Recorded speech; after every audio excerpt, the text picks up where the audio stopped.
Tonight on Connecticut's news station, a landmark Supreme Court decision for college admissions. Discrimination still exists in America. Today's decision does not change that. We're hearing from colleges in Connecticut after the Supreme Court struck down affirmative action. Also, Connecticut's capital prepares to celebrate the 4th of July. So that's how we meet new friends. This is how we make money at the end of the day. See how Hartford businesses are getting ready for a big patriotic celebration this weekend.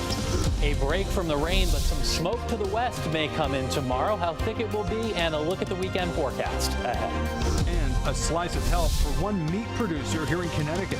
How it's part of a larger push to avoid corporate consolidation of the food we eat. Now at 10, this is Fox 61, Connecticut's news station. And we begin tonight with universities across Connecticut reacting to a landmark Supreme Court decision about race and college admissions. Good evening, I'm Ben Goldman. And I'm Jen Bernstein. Thank you so much for joining us. The Supreme Court ruled today that race can no longer be a factor in the admissions process in a practice known by many as affirmative action. Fox 61's Jake Garcia has been following this landmark decision today. He joins us in studio now to tell us how colleges in Connecticut are reacting tonight. Jake?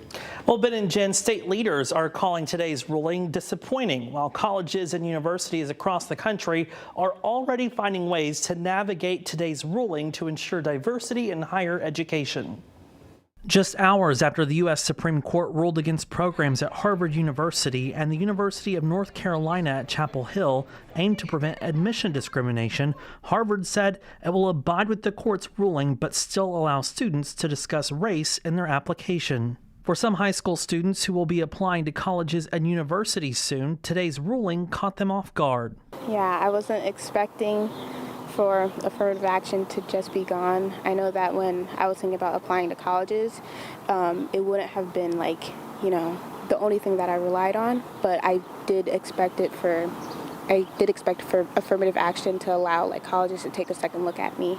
In a letter to students, UConn's president wrote, "Our ability to recruit and retain a diverse student population is drawn from a dynamic learning environment that prizes inclusion and equity across academic, social, and cultural spheres."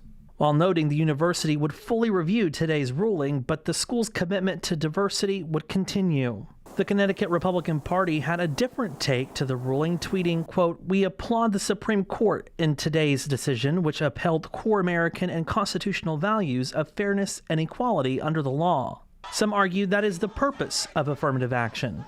Not surprising from this court, but still shocking that they would disregard and overturn decisions that promote diversity. Attorney General William Tong says he knows the impact of programs that ensure diversity in higher education. And I can tell you, I would not be standing here as Attorney General without programs that focused on our diversity, our backgrounds, making sure that the places I went to school and where I worked were diverse. Now, many colleges and universities across the state will spend the next several days seeing how this will affect their policies and if any changes will need to be made. In studio, Jake Garcia, Fox 61, Connecticut's news station. Jake, thank you. The Supreme Court also ruled today that workers who ask for religious accommodation should receive them. It involves a case of a Christian mail carrier. He sued the U.S. Postal Service when he asked to take Sundays off for church services. All 9 justices sided with him in their decision. Tomorrow is the Supreme Court's final day before summer break.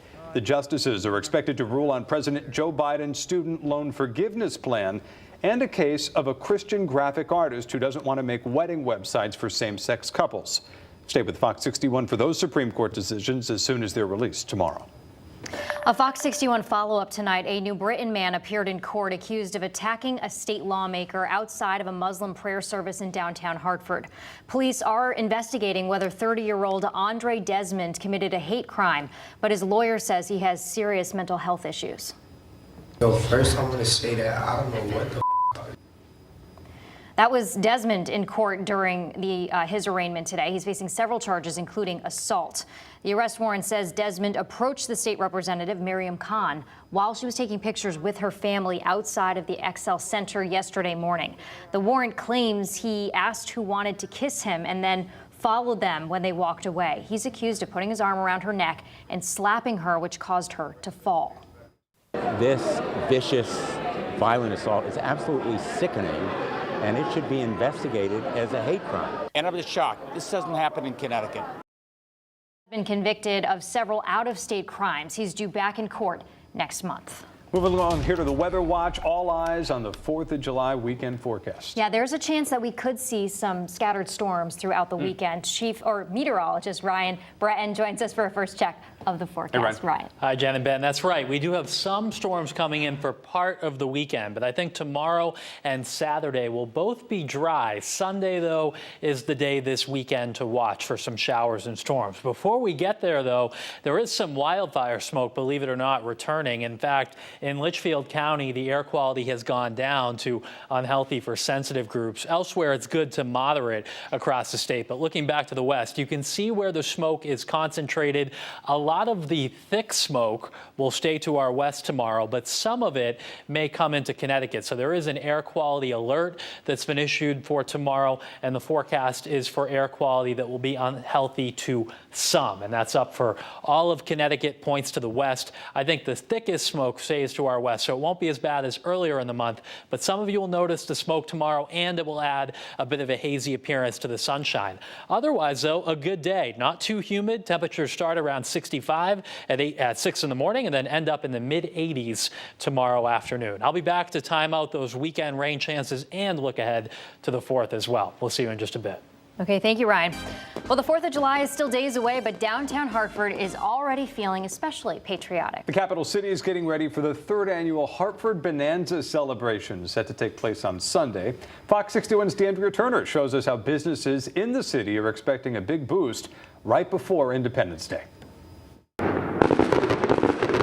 We're so excited to see the fireworks show and just to see people come downtown again. Bushnell Park is where all the magic will happen. Food trucks, live music, and of course, no 4th of July celebration is complete without a fireworks show.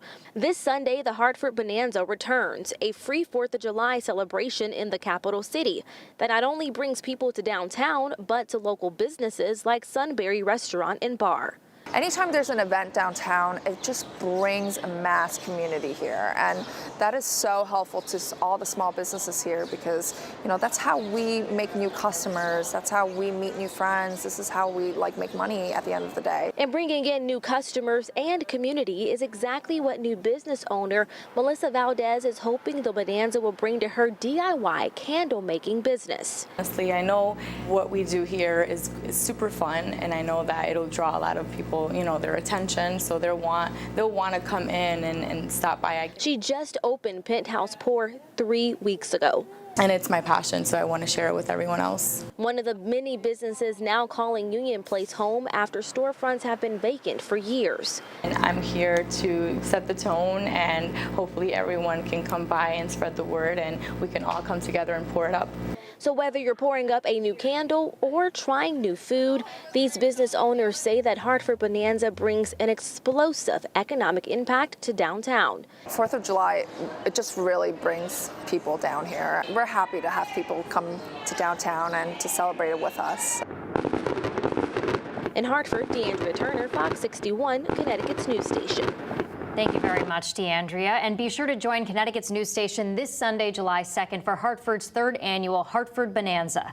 The event is free for families looking for a way to celebrate Independence Day at Bushnell Park. Check out the food, music, art vendors, raffles, and of course, a fireworks show. And as we celebrate in Hartford this weekend, Mayor Lou Bronin is reflecting back on his almost 8 years in office as he prepares to start his next chapter outside of city leadership.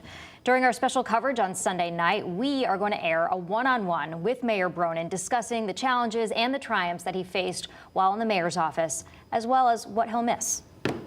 It's a beautifully diverse community. It's a resilient and a strong community. It gets knocked down and gets back up again and again, and I love it. Watch the full interview Sunday. Fox 61 will be live on CW20 and Fox 61 Plus from 8 to 10 for Hartford Bonanza and Independence Day celebration. We sure hope we'll see you there. In other news tonight, firefighters in Old Saybrook are trying to figure out what appeared to be an explosion in one house. It happened on Maple Avenue, right near Fenwood Beach, around 10 o'clock last night. The man living in the house was taken to the hospital. Neighbors say that he's in his 80s and his cat is still missing tonight. Firefighters say some neighbors rushed to put the fire out before crews arrived on scene. I saw flames shooting up, so I immediately got dressed and went downstairs and grabbed an 8-pound fire extinguisher in the garage and ran over. We're all very close-knit, and we try to help each other as much as we can. Firefighters also say they're still not sure what happened here, but they did mention there's no natural gas in the area, just propane. Well, new at 10, a group dedicated to helping refugees and immigrants resettle in Connecticut is moving into our state's capital city. Integrated Refugee and Immigrant Services, which is also called IRIS, opened its new office in Hartford this afternoon. The location on Main Street helps families looking to resettle here in Connecticut. The group also tries to get those families the resources they need to start a new life. We do it because it is the best thing this country does. We do it because we have enormous support from the community. We're so happy you're coming to Hartford to help with employment, job training, housing, health care, whatever a family needs to thrive. IRIS's main office down in New Haven also helps relocating families throughout southern Connecticut. We have